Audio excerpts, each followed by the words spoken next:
So good morning guys. तो चलिए start करते हैं आज के यानी कि 28 अगस्त के इंपॉर्टेंट करंट अफेयर्स को। तो इस प्रश्न में आपसे पूछ रहे हैं कि अभी हाल ही में नेस्कॉम का नया चेयरपर्सन किसे नियुक्त किया गया है। तो आंसर होगा सिंधु गंगाधरन को। तो भारत की प्रमुख आईटी कंपनी निकाय है नेस्कॉम और उसकी अभी चेयरपर्सन बन गई है सिंधु गंगाधरन, इनका नाम है। जो कौन है, एसपी लैब्स इंडिया की एमडी हैं ये, और अभी नेस्कॉम की ये नई चेयरपर्सन बन गई हैं। और अगर पूछे इन्होंने किनका स्थान लिया, ये किनके स्थान पे ये आई हैं, तो राजेश नाम्बियार के स्थान पे आई हैं। और राजेश नाम्बियार के बारे में कुछ दिन पहले ही मैंने आपको बताया था कि वे अब नेस्कॉम के अगले प्रेसिडेंट बनेंगे। कब? नवंबर 2024 से वो अपना पद संभालेंगे। वो देवजानी घोष का स्थान लेंगे या देवजानी घोष को रिप्लेस करेंगे, जो हमने पढ़ा था, आपको याद होगा। तो नेस्कॉम से 2 अपॉइंटमेंट अब आपके पास हो गए हैं, कंफ्यूज मत होना, फिर से सुनो। नेस्कॉम की नई चेयरपर्सन कौन? सिंधु गंगाधरन। नेस्कॉम के नए प्रेसिडेंट कौन? राजेश नाम्बियार। ठीक है। नेस्कॉम का फुल फॉर्म क्या होता है? National association of software services companies. इसकी स्थापना होती है 1988 में। बाकी ऑप्शन पे चलेंगे तो संजय नायर का नाम पढ़ा था आपने, एसोचेम के नए अध्यक्ष बने। मनोज मित्तल सिडबी के सीएमडी बने थे और प्रीति सूदन यूपीएससी की नई हेड बनी है। इस पद पर आने वाली ये दूसरी महिला हैं।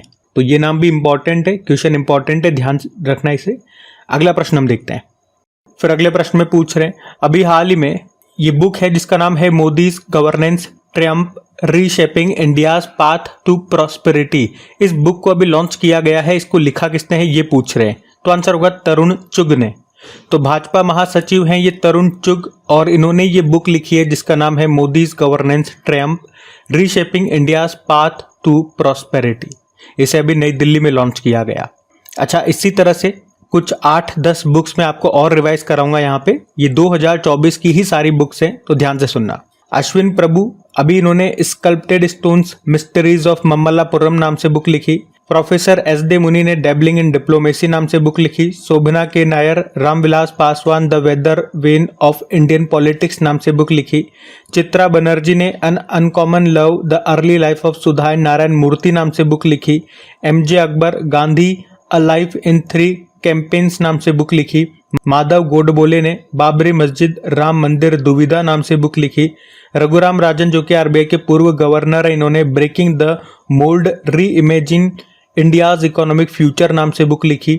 हुमा कुरैशी ने जेबा एन एक्सीडेंटल सुपर हीरो नाम से बुक लिखी। ट्विंकल खन्ना ने वेलकम टू पैराडाइज लिखी। और शर्मिष्ठा मुखर्जी ने Pranab my father a daughter remembers नाम से बुक लिखी थी। तो ये भी ध्यान रखना, 10 बुक्स मैंने आपको यहाँ पे रिवाइज कराई है। और जब भी बुक वाला प्रश्न आता है तो जो 2024 में जितनी भी बुक्स पढ़ी है, मैं आपको 10-10 बुक करके बार बार बदल करके रिवाइज करा रहा हूँ। और जब सारी बुक्स हम रिवाइज कर लेते हैं तो फिर से हम इन्हीं शीट्स को रिपीट करते रहते हैं। ठीक है। तो अगले प्रश्न की ओर बढ़ते हैं। फिर अगले प्रश्न में पूछ रहे हैं कि अभी हाल ही में भारत ने किस देश के साथ सुरक्षा आपूर्ति व्यवस्था पर हस्ताक्षर किए, मतलब समझौता किया। तो आंसर होगा अमेरिका। तो अभी हमारे जो रक्षा मंत्री हैं राजनाथ सिंह, वे 23 से लेकर 26 अगस्त तक अमेरिका की आधिकारिक यात्रा पर गए हुए थे। और उसी दौरान उन्होंने अमेरिका के साथ यहाँ पे 2 रक्षा समझौते किए हैं। दोनों मैं आपको बताता हूँ। एक तो यही है आपूर्ति व्यवस्था की सुरक्षा। तो इस समझौते के तहत भारत और अमेरिका एक दूसरे से रक्षा वस्तुओं की प्राथमिकता वितरण का अनुरोध कर सकते हैं। मतलब मैं आपको समझाऊं शुद्ध भाषा में, सिंपल भाषा में, तो युद्ध या कोई भी इमरजेंसी आ जाती है किसी भी देश में, चाहे भारत में चाहे अमेरिका में, तो दोनों देश एक दूसरे से हथियार या जो भी गोला बारूद है उसकी मांग कर सकते हैं और दूसरे देश को प्राथमिकता के आधार पर उसकी आपूर्ति करनी होगी। हालांकि ये समझौता बाध्यकारी नहीं है, मतलब जरूरी नहीं है, दूसरा देश चाहे तो देने से मना कर सकता है। तो एक तो ये इस तरह का समझौता हो गया। और याद रखना, भारत इस तरह से 18वां देश बन गया है, दुनिया का 18वां देश बन गया है जिसने अमेरिका के साथ इस तरह का समझौता किया है। तो एक तो ये समझौता हो गया। और दूसरा है संपर्क अधिकारियों की नियुक्ति को लेकर के। तो इस समझौते के तहत भारत अपने भारतीय सशस्त्र बल अधिकारियों को प्रमुख रणनीतिक अमेरिकी कमांडो में तैनात करेगा। अच्छा, अमेरिका के रक्षा सचिव कौन है? लॉयड ऑस्टिन है। और अमेरिका के राष्ट्रीय सुरक्षा सलाहकार national security adviser Jack Sullivan है। हमारे नेशनल सिक्योरिटी एडवाइजर कौन है वैसे? अजित डोवाल है। अच्छा, पेंटागन क्या है? तो पेंटागन याद रखना, ये दुनिया का दूसरा सबसे बड़ा कार्यालय परिसर है। अमेरिका का रक्षा मंत्रालय यहीं पर स्थित है। वैसे आपको याद होगा ये हमने करंट अफेयर्स में पढ़ा था कि गुजरात के सूरत में सूरत डायमंड बोर्स ये दुनिया का सबसे बड़ा कार्यालय परिसर बन गया है, पिछले साल की बात है, और पेंटागन दूसरे स्थान पे चला गया। तो ये ध्यान रखना। अमेरिका की कैपिटल वॉशिंगटन डीसी होती है, अमेरिकी डॉलर यहाँ की करेंसी है और प्रेसिडेंट अभी जो बाइडन है। हम अगले प्रश्न की ओर बढ़ते हैं। फिर अगले प्रश्न में पूछ रहे हैं, अभी हाल ही में आरबीआई ने यूएलआई लॉन्च करने की घोषणा की है। यहाँ पे एल का मतलब क्या हो गया, मतलब यूएलआई का फुल फॉर्म आपको आना चाहिए इसके लिए। तो आंसर तो इसका लैंडिंग होगा। पूरा नाम मैं आपको बताता हूँ, पूरी बात बताता हूँ। अभी आरबीआई के जो गवर्नर है शक्तिकांत दास, अभी उन्होंने ही कहा है कि वे जल्दी यूपीआई के तर्ज पर अब राष्ट्रीय स्तर पर यूनिफाइड लेंडिंग इंटरफेस को लॉन्च करेंगे। यूपीआई मतलब तो आपको पता है ना, यूनिफाइड पेमेंट इंटरफेस, जिसके जरिए हम मोबाइल से ही पैसा ट्रांसफर करते हैं इधर उधर। तो उसी के तर्ज पर अब ये लाने जा रहे हैं यूएलआई, यानी कि यूनिफाइड लेंडिंग इंटरफेस। अब ऐसा क्यों है, ये क्या है एक्चुअल में, पहले ये समझेंगे। तो आपको पता है बहुत सारी इंस्टेंट लोन देने वाली एप्लीकेशंस आती हैं। तो आरबीआई का कहना है इस तरह की एप्लीकेशंस में बहुत सारी फ्रॉड भी होती है। हमारा उन पर एक लिमिटेड कंट्रोल है, पूरी तरह से हमारा कंट्रोल नहीं है उन पे, वो अपनी मनमानी करती है, कोई कोई तो फ्रॉड भी कर जाती हैं। पर इस यूएलआई प्लेटफॉर्म पर सरकार डायरेक्ट निगरानी रख सकेगी। तो जिस तरह से आप पिन डाल करके यूपीआई से तुरंत पेमेंट कर पाते हो, ठीक उसी तरह पिन डालकर अब आप लोन ले पाओगे। ये भी आपके बैंक अकाउंट से ही लिंक होगा।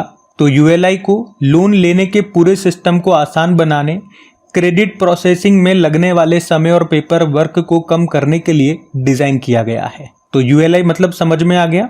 जिस तरह से यूपीआई से हम क्या करते हैं, पैसा को ट्रांसफर करते हैं। जैसे मुझे किसी दुकान वाले को 2 रुपए देने हैं, 5 रुपए देने हैं, 1000 रुपए देने हैं, एक पिन डाला और पैसा चला जाता है। वहाँ पे यूपीआई सिस्टम का यूज हो रहा है। अब लोन लेने के लिए ये एक यूएलआई सिस्टम लेकर के आ रहे हैं। यहाँ पे मैं पिन डालूंगा और मुझे इंस्टेंट लोन मिल जाएगा। ये इनका फंडा रहने वाला है। तो सिर्फ अभी आप यूएलआई के बारे में और जानकारी आएगी तो मैं आपको बताऊंगा, अभी इतनी जानकारी है। इसकी फुल फॉर्म आप जरूर याद रखना, ये एग्जाम में पूछी जा सकती है। क्या है? Unified lending interface. अच्छा, यूनिफाइड से कुछ और याद आ रहा है क्या? अभी यूपीएस मैंने आपको पढ़ाया था, एक डिटेल्ड वीडियो मैंने आपको बना करके दिया था, ओपीएस, एनपीएस, यूपीएस के बारे में। यूनिफाइड पेंशन स्कीम भी आई है। वैसे यहाँ पे आरबीआई की हम बात करते हैं। आरबीआई की स्थापना होती है 1 अप्रैल 1935 में। मुंबई में मुख्यालय मिल जाएगा। और इसकी जो स्थापना है किस आयोग की सिफारिश पे होती है? यंग इल्टन आयोग, जिसे शाही आयोग भी कहते हैं। और इसका राष्ट्रीयकरण, नेशनलाइजेशन होता है 1 जनवरी 1949 को। गवर्नर शक्तिकांत दास हैं 25वें नंबर के। पहले British governor sir Osborne Smith थे और पहले इंडियन गवर्नर सीडी देशमुख थे। अभी जो ये शक्तिकांत दास हमारे जो गवर्नर हैं, ये वर्ल्ड में जो सेंट्रल बैंकों के गवर्नर हैं उसमें पहला स्थान इनको मिला है। AAA+ रेटिंग इनको मिली है। तो ध्यान रखना ये सारे पॉइंट्स। अगला प्रश्न देखते हैं। फिर अगले प्रश्न में पूछ रहे हैं, अभी हाल ही में किस राज्य ने मुख्यमंत्री सुख शिक्षा योजना शुरू की है? तो आंसर होगा हिमाचल प्रदेश ने। तो अभी हिमाचल प्रदेश के जो मुख्यमंत्री हैं कौन? सुखविंदर सिंह सुक्खू। अभी उन्होंने ही ये मुख्यमंत्री सुख शिक्षा योजना को शुरू किया है। योजना का उद्देश्य क्या है? सामाजिक और आर्थिक रूप से कमजोर महिलाओं और विकलांग बच्चों के पेरेंट्स को उनके बच्चों की शिक्षा और कल्याण के लिए वित्तीय सहायता मुहैया कराना। कितने रुपए की वित्तीय सहायता दी जाएगी? पर मंथ 1000 रुपए। लेकिन इसमें शर्त यह है कि पात्र महिलाओं और विकलांग बच्चों के माता पिता की जो इनकम है वो 1 लाख रुपए प्रति वर्ष से कम होनी चाहिए। पर ईयर 1 लाख रुपए से कम उनकी इनकम होनी चाहिए। तो हिमाचल प्रदेश ने वित्त वर्ष 2024-25 के लिए 53.21 करोड़ रुपए की धनराशि यहाँ पे आवंटित की है इस योजना के लिए। आपको याद होगा अभी कुछ समय पहले ही हमने पढ़ा था, कुछ दिन पहले ही हिमाचल प्रदेश सरकार ने ही राज्य में सरकारी स्कूल के बच्चे हैं उनको पौष्टिक भोजन प्रदान करने के लिए भी कौन सी योजना शुरू की थी? मुख्यमंत्री बाल पौष्टिक आहार योजना। अब मैं आपको हिमाचल प्रदेश ले चलूंगा, लेकिन उससे पहले कुछ इंपॉर्टेंट योजनाएं मैं आपको रिवाइज करवा देता हूं और देखते हैं कि आपको इनमें से कौन कौन सी योजनाएं याद हैं। ये हमने अभी करंट अफेयर्स में पढ़ी थी। तो बताओ फिर। मुख्यमंत्री संपूर्ण पुष्टि योजना उड़ीसा ने शुरू की थी। मुख्यमंत्री कृषक मित्र योजना मध्य प्रदेश। मुख्यमंत्री ग्रामीण आवास न्याय योजना छत्तीसगढ़। मुख्यमंत्री अल्पसंख्यक उद्यमी योजना बिहार। मुख्यमंत्री लोक सेवक आरोग्य योजना असम ने। युवा मितान परिवहन योजना छत्तीसगढ़ ने। अबुआ बीर दिशोम योजना झारखंड ने। अनुसूचित जाति के उत्थान के लिए सामाजिक न्याय व अधिकारिता मंत्रालय ने श्रेष्ठ योजना शुरू की थी। लेक लाड़की योजना महाराष्ट्र ने शुरू की थी। अभी महाराष्ट्र ने लाड़का भाऊ योजना भी शुरू की थी। और मुख्यमंत्री सुख आश्रय योजना ये हिमाचल प्रदेश ने। और आज जो हमने पढ़ा है मुख्यमंत्री सुख शिक्षा योजना, आश्रय की जगह यहाँ पे शिक्षा लगा दो, तो ये भी हिमाचल प्रदेश की है। अब हिमाचल प्रदेश ले चलता हूँ मैं आपको, ये रहा मैप में हिमाचल प्रदेश। देखो हिमाचल प्रदेश की 2 कैपिटल है, समर कैपिटल शिमला है, विंटर धर्मशाला है, मुख्यमंत्री हैं सुखविंदर सिंह सुक्खू और गवर्नर शिव प्रताप शुक्ल। यहाँ पे 3 दर्रे माउंटेन पास आपको मिलेंगे, शिवकिला दर्रा, रोहतांग दर्रा, बड़ा चला दर्रा। पोंग बांध ये आपको यही मिलेगा व्यास नदी पे, पंडो बांध भी है इसी पे, भाखड़ा नांगल बांध सतलुज पे है और चमेरा बांध है रावी नदी पे। ये कुछ जीआई टैग्स है यहाँ के, जैसे कि चंबा रुमाल, कांगड़ा पेंटिंग, कुल्लू शॉल, चंबा चप्पल, लाहौली के बने हुए मौजे व दस्तानों को जीआई टैग मिला था। Great Himalayan National Park, Pin Valley National Park, Inder Kila National Park, Khirganga National Park, Simbalbara National Park है यहाँ पे। यहाँ का राजकीय पशु हिम तेंदुआ स्नो लेपर्ड है। राजकीय पक्षी जुजराना या वेस्टर्न ट्रोगोपैन कहते हैं। राजकीय वृक्ष देवदार का है और राजकीय फूल गुलाबी बुर्रांच है, जिसे पिंक रोडोडेंड्रॉन कहते हैं। यहाँ के कुछ लोक नृत्य हैं, नाटी हो गया, डांगी हो गया, छपेली हो गया। तो ये तो हिमाचल प्रदेश की स्टैटिक मैंने आपको करा दिए। कुछ करंट अफेयर्स के प्रश्न भी चलो मैं आपको रिवाइज कर रहा हूँ यहाँ से। तो अभी हमने पढ़ा मुख्यमंत्री बाल पौष्टिक आहार योजना यहाँ पे शुरू हुई थी। और भारतीय सेना की पहली वर्टिकल विंड टनल का उद्घाटन भी हिमाचल प्रदेश में किया गया था, यहाँ के हिमाचल प्रदेश के बकलोह में। सपनों का संचय जमा लिंक्ड ऋण योजना यहाँ शुरू हुई थी, मुख्यमंत्री सुख आश्रय योजना। सशक्त महिला ऋण योजना, मुख्यमंत्री विद्यार्थी प्रोत्साहन योजना, इंदिरा गांधी महिला सम्मान निधि योजना, संजीवनी परियोजना यहाँ शुरू हुई। और हिमाचल प्रदेश ने किस वर्ष तक पहला ग्रीन प्रदेश बनने का लक्ष्य रखा? 2025 तक। स्वतंत्र भारत के पहले मतदाता श्याम शरण नेगी जो थे, जिनका निधन हो गया, वे हिमाचल प्रदेश से थे। हिमाचल प्रदेश सरकार ने किसानों की मदद के लिए हिमकड योजना शुरू की थी। ई कैबिनेट प्रणाली लागू करने वाला पहला राज्य हिमाचल प्रदेश है। देश का पहला एलपीजी सक्षम और धूम्रपान मुक्त राज्य ये हिमाचल प्रदेश बना। ड्रोन नीति को मंजूरी देने वाला पहला राज्य हिमाचल है। दुनिया का सबसे ऊंचा मतदान केंद्र हिमाचल प्रदेश में आपको मिलेगा, ताशी गंग जिसको बोलते हैं। सिंगल यूज प्लास्टिक बाईबैक योजना यहाँ शुरू हुई थी। नारी को नमन योजना यहाँ पे शुरू होती है। बाकी हिमाचल प्रदेश के कांगड़ा चाय को यूरोपीय जीआई टैग मिला था। हिमाचल प्रदेश में अटल सुरंग आपको मिलेगी, जिसकी लंबाई 9.02 किलोमीटर है। दुनिया का सबसे ऊंचा इलेक्ट्रिक व्हीकल चार्जिंग स्टेशन का उद्घाटन हिमाचल प्रदेश में किया गया था। हिमाचल प्रदेश के काजा में दालचीनी की संगठित खेती शुरू करने वाला पहला राज्य है ये।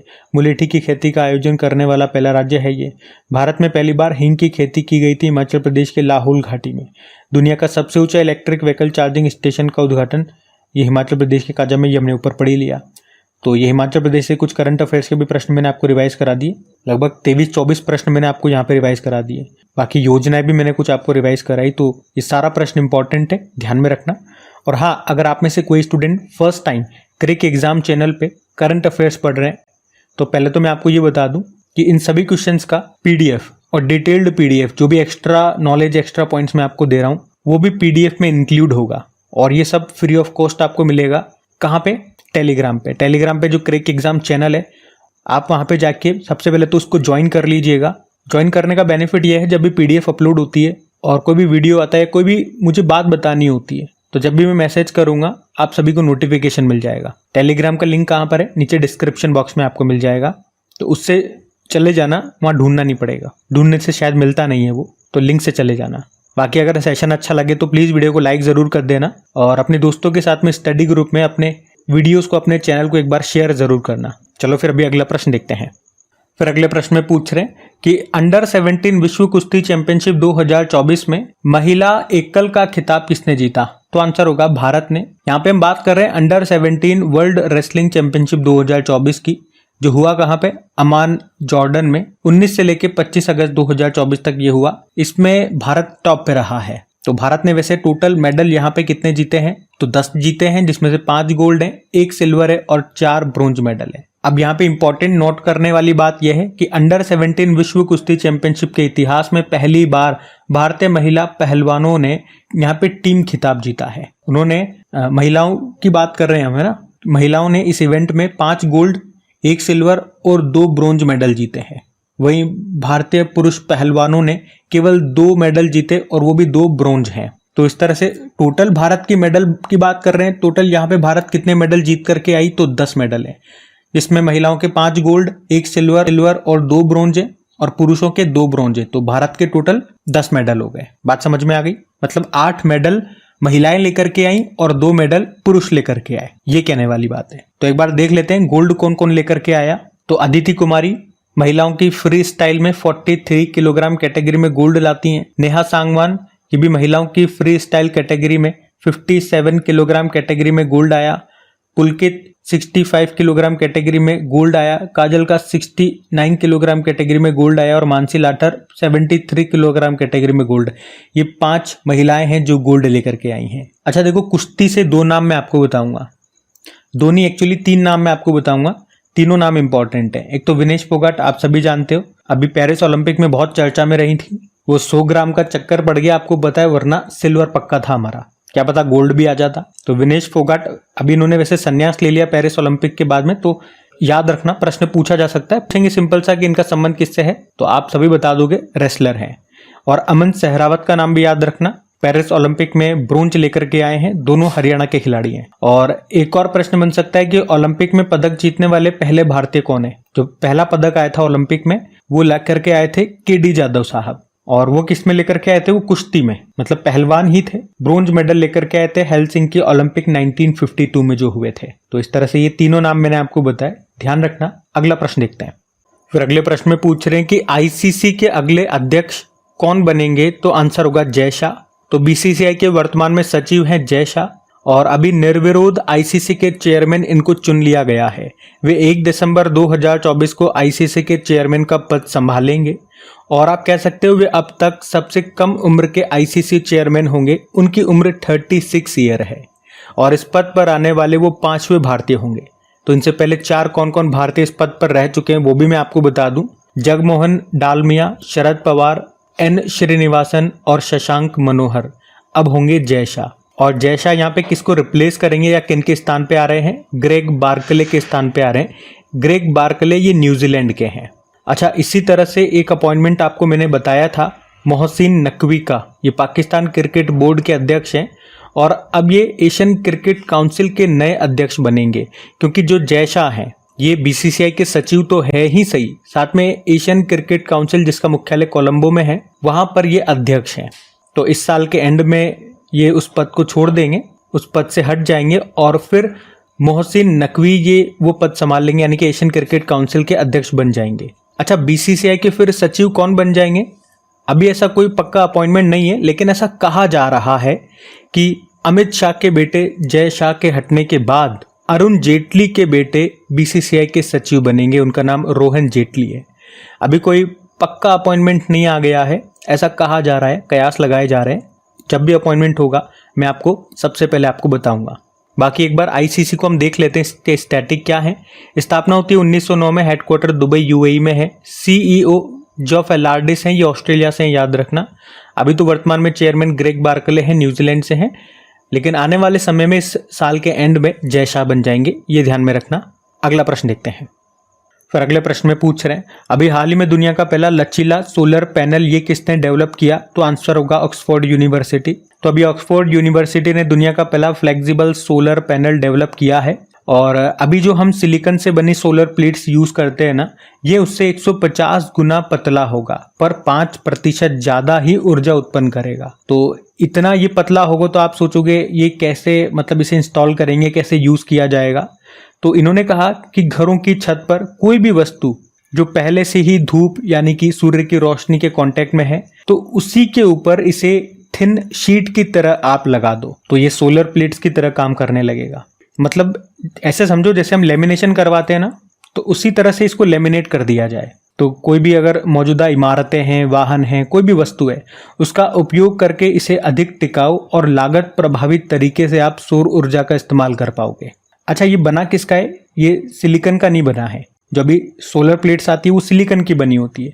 ये किसका बना है, तो ये एक पेरोवस्काइट सामग्री है, उसका ये बना है। तो याद रखना किसने बनाया, ऑक्सफोर्ड यूनिवर्सिटी ने बनाया। अच्छा चलो, यहाँ पे सोलर से संबंधित कुछ करंट अफेयर्स के प्रश्न मैं आपको रिवाइज करवाता हूँ। आपको याद है भारत का पहला सौर ऊर्जा संचालित गांव कौन सा है, गुजरात का मोढेरा गांव है। अब मेरे एक प्रश्न का उत्तर देना, अभी कुछ दिन पहले ही हमने पढ़ा था महाराष्ट्र का पहला सोलर गांव ये कौन सा बन गया है, ये मैं आपसे पूछ रहा हूँ, है ना। अच्छा पूछूं क्या, दूसरा मैंने यही तो यहाँ पे लिख रखा है, महाराष्ट्र का पहला सोलर विलेज मान्याचीवाड़ी है, सतारा जिला।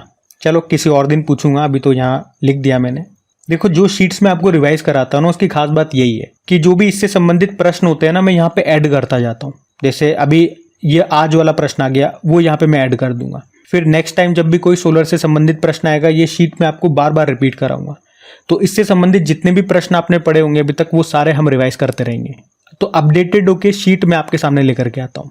तो इसका बहुत बेहतरीन तरीके से आपका रिवीजन होता जाता है और चीजें आप भूलते नहीं हो। और इतनी बार रिवीजन कर लोगे तो आधी से ज़्यादा चीजें आपकी यहीं रिवाइज हो जाती है।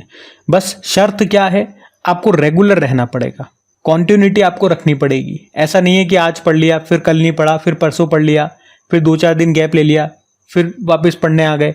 तो इससे तो अच्छा मत ही पढ़ो, क्योंकि उसका कोई फायदा नहीं है। जब पूरा ठान लो, जब सोच लो कि मुझे पढ़ना ही है, एग्जाम क्रैक करना ही है, तो फिर क्रैक एग्जाम पे आ जाओ और ईमानदारी से और तमीज के साथ पढ़ो। ये मस्ती मजाक नहीं है। और जब भी मैं कोई भी चीज़ रिपीट कराता हूँ, जो पुराने स्टूडेंट्स हैं उनके लिए बोल रहा हूँ, तो आपको ये चीज़ें याद हो चुकी होगी, हम इतनी बार रिपीट कर चुके हैं। तो मेरे साथ साथ बोलने की कोशिश किया करो। जैसे कि दिल्ली एयरपोर्ट ये पूरी तरह से हाइड्रो और सौर ऊर्जा से चलने वाला भारत का पहला एयरपोर्ट बना था। देश के पहले सोलर रूफटॉप सिस्टम का उद्घाटन ये गांधीनगर गुजरात में किया गया। दुनिया का सबसे बड़ा फ्लोटिंग सोलर पावर प्लांट ये मध्य प्रदेश के खंडवा जिले में नर्मदा नदी पर ओमकारेश्वर बांध पर बनेगा। अभी तो नॉर्थ इंडिया का ये सबसे बड़ा बना है। 90 मेगावाट यहाँ पे कैपेसिटी का स्टार्ट हुआ है। धीरे धीरे कैपेसिटी बढ़ाएंगे और ये बन जाएगा दुनिया का सबसे बड़ा। बाकी देश का पहला सोलर सिटी ये मध्य प्रदेश का सांची बना था। जो दमन एंड दीव है, उसमें जो दीव शहर है, वो दिन के दौरान पूरी तरह से सौर ऊर्जा से चलने वाला भारत का पहला शहर बना था। भारत की पहली ग्रीन सोलर पावर फैक्ट्री ये बनेगी उत्तराखंड में, ल्यूमिनस पावर टेक्नोलॉजी बनाएगा। प्रधानमंत्री कुसुम योजना ये मार्च 2019 में शुरू हुई थी। भारत का पहला सोलर साइकिल ट्रैक ये बना है हैदराबाद में, जिसकी लंबाई 23 किलोमीटर है। दुनिया का पहला पूरी तरह से सौर ऊर्जा से चलने वाला हवाई अड्डा ये कोचीन इंटरनेशनल एयरपोर्ट है। और प्रधानमंत्री सूर्य घर मुफ्त बिजली योजना कब शुरू होती है? इसी साल 15 फरवरी को। तो इस तरह से देखो, सोलर से संबंधित 12 प्रश्न हमने और रिवाइज कर लिए हैं, तो ध्यान रखना। अगला प्रश्न देखते हैं। फिर अगले प्रश्न में पूछ रहे हैं, अभी हाल ही में पृथ्वी के ध्रुवों का अध्ययन करने के लिए भी फ्रेम 2 मिशन लॉन्च करने की घोषणा किसने की है? तो आंसर होगा स्पेस एक्स ने। तो अमेरिका की private space company space x, जो आप जानते हो एलन मस्क की है, और अभी इसी ने फ्रेम 2 मिशन लॉन्च करने की घोषणा की है। 2024 के अंत तक इसको ये लॉन्च करेंगे। उद्देश्य क्या होगा? पृथ्वी के ध्रुवों का अध्ययन करना, यानी कि जो अर्थ के पोल्स होते हैं उनकी स्टडी करना। और इस मिशन को हेड करेंगे माल्टा देश के जो एस्ट्रोनॉट हैं, चुन वोंग उनका नाम है।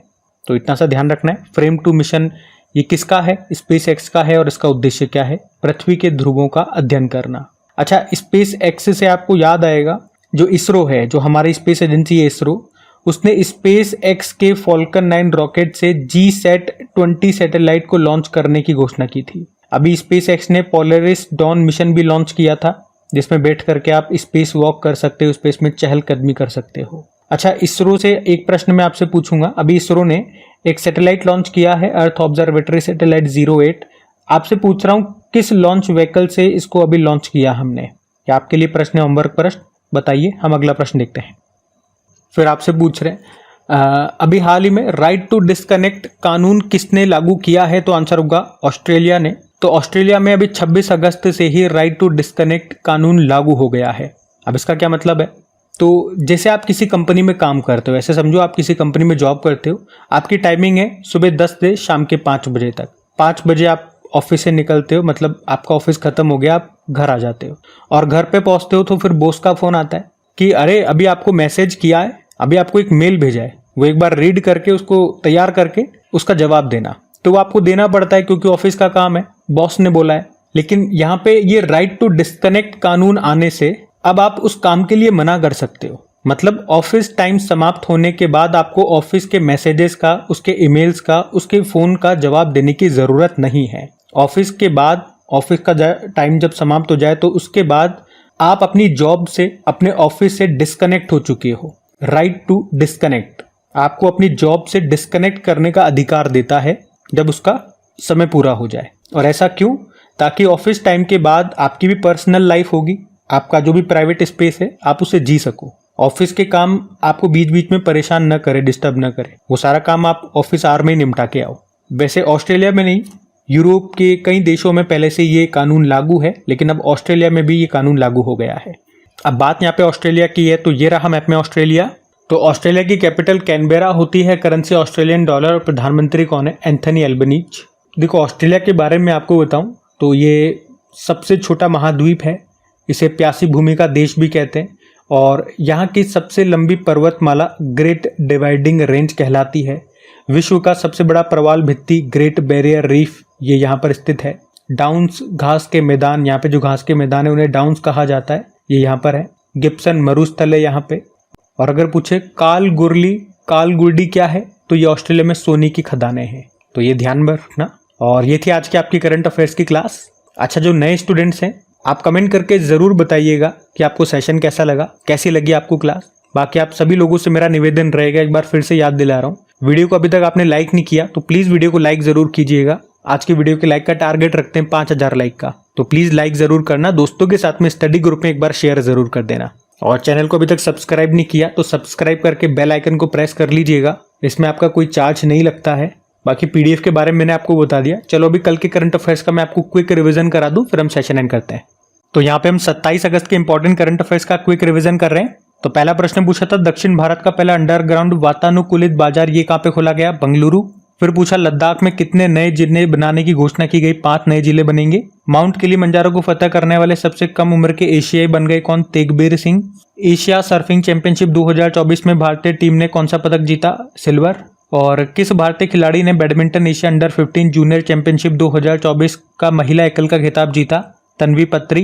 किस राज्य सरकार ने श्री कृष्ण गमन पथ बनाने की घोषणा की? राजस्थान। और नाइट फ्रैंक के प्राइम ग्लोबल सिटीज इंडेक्स में कौन टॉप पे रहा? तो मनीला। फिर पूछ रहे हैं किसने वेस्टर्न इंडिया बिलियर्ड्स फाइनल जीता? पंकज आडवाणी।